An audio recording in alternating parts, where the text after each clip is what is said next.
கம்யூனிச இயக்கத்தையே நசுக்குவதற்கு ஆதிகாலம் தொட்டு தொடர்ந்து நடந்த முயற்சிகளை எல்லாம் முறியடித்து விட்டு மேலே நின்றவர்கள் தானே கம்யூனிஸ்டுகள்.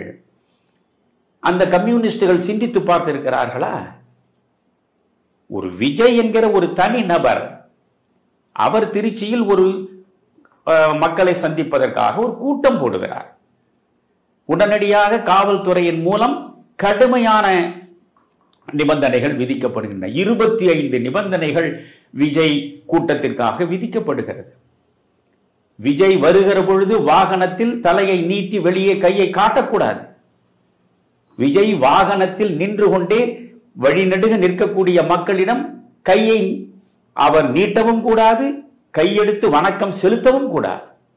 காருக்குள்ளேயே அமர்ந்து கொண்டுதான் அவர் விமான நிலையத்திலே இருந்து கூட்டம் நடக்கக்கூடிய இடத்திற்கு வந்து சேர வேண்டும். அதிலும் அவர் வந்து சேர்ந்தால் 30 நிமிடத்திற்கு மேல் அவர் பேசக்கூடாது. ஒரு மனிதன் 30 நிமிடத்திற்கு மேல் ஒரு கூட்டத்தில் பேசக்கூடாது என்று சொல்வதற்கு போலீஸ்காரர்களுக்கு யார் அதிகாரம் கொடுத்தார்?